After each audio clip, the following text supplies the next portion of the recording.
What bro, this is very wrong bro. 2025 எடுக்க வேண்டிய கான்செப்டா இது? இந்த டெஸ்ட்டில் இயக்குனரும் தோத்துடுறாரு, நடிகர்களும் தோத்துடுறாங்க, டெக்னீஷியன்ஸும் தோத்துறாங்க, கடைசியில் படம் பார்க்குற நம்மளும் தோற்று போயிடும். நீங்கள் தூக்காமல் இருக்கணும்னா தயவுசெய்து இந்த படத்தை தவிர்த்துட்டு போயிடுங்க. வணக்கம், பேரன்புடன் உங்கள் விஜயன். இன்னைக்கு நம்ம டெஸ்ட் இந்த திரைப்படத்தை தான் பார்க்க போகிறோம். கடந்த வாரம் நெட்ஃப்ளிக்ஸில் நேரடியாக வெளியான ஒரு தமிழ் திரைப்படம். மாதவன், நயன்தாரா, சித்தார்த், மீரா ஜாஸ்மின், நாசர் அப்படின்னு பெரிய ஸ்டார் காஸ்டோட தயாரிப்பாளர் சசிகாந்த் அவர் இயக்கி இருக்கிற ஒரு திரைப்படம். ஒரே வார்த்தையில் சொல்லணும்னா, டெஸ்ட் மேட்ச் வந்து இப்போ யாரும் விரும்புறது இல்லை. எல்லாரும் ஒன் டே கூட விரும்புறதில்லை, எல்லாம் 2020 போயிடுறாங்க. ஸோ ஒரு டெஸ்ட் மேட்சை இந்த ஒரு 2K2 கிட் பார்த்தா எப்படி ஒரு கடுப்பில் உட்காந்து பார்ப்பாங்களோ அப்படி தான் இந்த படமும் இருந்துச்சு. ஒரு போர் அடிக்கிற ஒரு டெஸ்ட் மேட்சாக தான் இருந்துச்சு. படத்தோட கதை என்ன அப்படின்னா, ஒரு ஃபியூவல் செல் டெக்னாலஜி அப்படின்னு பெட்ரோல் டீசலுக்கு மாற்றாக ஒரு எரிபொருளை கண்டுபிடிக்கிற முயற்சியில் இருக்கிற மேசச்சூசெட்ஸ் இன்ஸ்டிடியூட் ஆஃப் டெக்னாலஜி MITயில் டபுள் டாக்டரேட் வாங்கின மாதவன், அவரோட ஒய்ஃப் நயன்தாரா டீச்சராக இருக்காங்க. இந்த சைடு நயன்தாராவோட கிளாஸ்மேட்டு சித்தார்த், அவர் வந்து இந்தியன் கிரிக்கெட் பிளேயர், 34 வயசாகுது. நம்ம தோனி மாதிரி அப்போவோ ரிட்டையர் ஆக வேண்டியவர், ரிட்டையர் ஆக மாட்டேன் அடம்பிடிச்சிட்டு கிரிக்கெட் விளையாண்டுட்டே இருக்காரு. அவரோட ஒய்ஃபு நடிகை இருந்து இப்போ ஹவுஸ் ஒய்ஃபாக இருக்கிற மீரா ஜாஸ்மின், அவங்களுக்கு ஒரு ஸ்கூலில் ஒரு 10 வயசில் ஒரு பையன். ரெண்டு பேரும், சித்தார்த்தும் சரி மாதவனும் சரி, அவங்களோட கரியருக்காக உச்சபட்ச போராட்டத்தில் இருக்காங்க. அதில் அவங்க ஜெயிச்சாங்களா இல்லையாங்கிறது தான் கதை. படத்தில் மிகப்பெரிய பிரச்சனை என்னென்னா, படத்தில் ஒரு நல்லவங்க கூட கிடையாது. காளிவெங்கட் இருக்காரு, அவர் வந்து அதிகபட்ச நல்லவர். குள்ளாரையும் இருக்கிற அந்த நல்ல விஷயங்கள், நல்லவருங்கிறத வந்து ஒட்டுமொத்தமாக சேர்த்து ஒரு உருவத்தை செஞ்சு வச்சுட்டு, அவரை தவிர பாக்கி இருக்கிற யாருமே வந்து நல்லவங்க கிடையாது, எல்லாருமே பேசிக்காக கெட்டவங்க அப்படின்ற மாதிரி ஒரு படம் எடுக்க முடியுமா அப்படிங்கிறதே ஒரு ஆச்சரியமாக இருந்துச்சு. Not in a good way. படம் வந்து ரொம்ப ரொம்ப ரொம்ப போரா, லேகா, எப்படி சொல்கிறது, ரொம்ப அமெச்சூராக ஃபஸ்ட்டு ஒரு ½ அன் ஹவர் படம் செட் ஆகுற வரைக்கும் நல்லாவே போகுது. எந்த விதமான கதையும் நகராமல் அவங்களோட கேரக்டர் இன்ட்ரடக்ஷன் அதெல்லாம் பண்ணும்போது கதை ஒரு நல்லா தான் போகுது. ஒரு அரை மணி நேரம் 3/4 மணி நேரம் வரைக்கும்.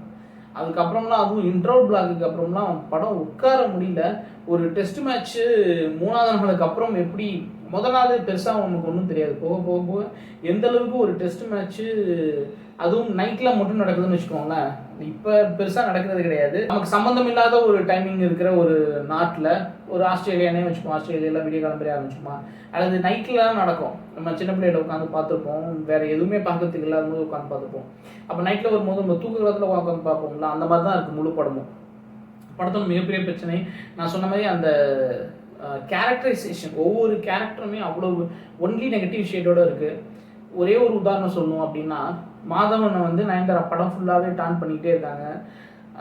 நிறைய இடத்துல வந்து நீ எல்லாம் ஒரு சயின்டிஸ்டா அப்படின்னு கேட்குறாங்க. எந்த இடத்துலையுமே கோவம் வரல. அப்போல்லாம் அவர் வந்து சிரிச்சுக்கிட்டே மனைவியை வந்து அவமானப்படுத்துறாரு. ஒரே ஒரு இடத்துல வந்து நீ ஆம்பளையா அப்படின்னு கேட்குறாங்க. அது வந்து அவருடைய ஆண்மையை இது பண்ணி தான் கேட்குறாங்க. அந்த இடத்துல கோவம் வந்து அது வரைக்கும் நல்லவனா அந்த மாதவன் கெட்டவனா மாறிடுறாரு. ஐயோ, இந்த காலத்துலையா இருக்கீங்க? 2025 வந்துக்கிட்டு இன்னமும் நீ ஆம்பளையான்னு ஒரு கேள்வி கேட்டு, அந்த கேள்வி கேட்டோன்னா கோவம் வந்து அவன் நல்லவன் வந்து ஹீரோ வந்து வில்லனாக மாறி, what bro, this is very wrong bro. 2025 எடுக்க வேண்டிய கான்செப்டா இது பேசிக்காகவே. அதுக்கப்புறம் சித்தார்த் வந்து படம் முழுக்கவே வந்து கிரிக்கெட்டா பையனா அப்படின்னு இது பண்ணிட்டு, கடைசியில் வந்து நாட்டுக்காக பெற்ற மகனையே இழக்கிற மனுதி சோழன் மாதிரியான ஒரு கேரக்டரைசேஷன்லாம் ப்ராக்டிக்கலாக எங்கேயாவது நடக்குமா? மாதவன் மாதிரி ஆட்கள் இன்னமும் நம்ம ஊரில் இருக்காங்க, அதுக்காக அவர் அப்படி காமிக்கணும்னு அவசியம் கிடையாது. சித்தார்த் மாதிரி ஆட்கள் உலகத்திலே கிடையாது, அவரையும் அப்படி காமிக்கணும்னு அவசியம் கிடையாது.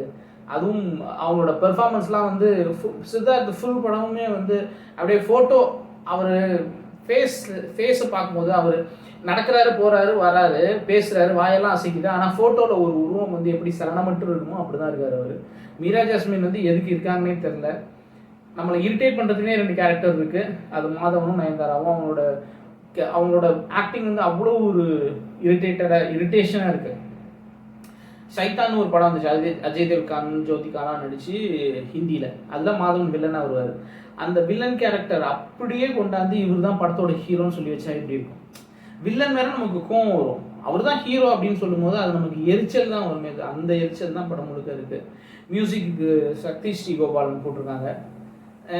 பாட்டு இருந்த மாதிரியும் தெரியல, மியூசிக் இருந்த மாதிரியும் தெரியல. மொத்தத்தில் இந்த படம் வந்து சினிமா மேலே இன்ட்ரெஸ்ட் இருக்கா இல்லையான்னு நமக்கு நம்மளே வச்சுக்கிற டெஸ்ட்டு. இந்த டெஸ்ட்டில் இயக்குனரும் தோத்துடுறாரு, நடிகர்களும் தோத்துடுறாங்க, டெக்னீஷியன்ஸும் தோத்துறாங்க, கடைசியில் படம் பார்க்குற நம்மளும் தோற்று போயிடுறோம். நீங்கள் தூக்காமல் இருக்கணும்னா தயவுசெய்து இந்த படத்தை தவிர்த்துட்டு போயிடுங்க. அதுதான் நம்ம சினிமாவுக்கு கொடுக்குற மரியாதை. இந்த வருஷம் பிடிச்சிருந்த லைக் பண்ணுங்கள், ஷேர் பண்ணுங்கள், கமெண்ட் பண்ணுங்கள், நம்ம சேனல் சப்ஸ்கிரைப் பண்ணுங்கள். அன்பே பெறுவோம். நன்றி.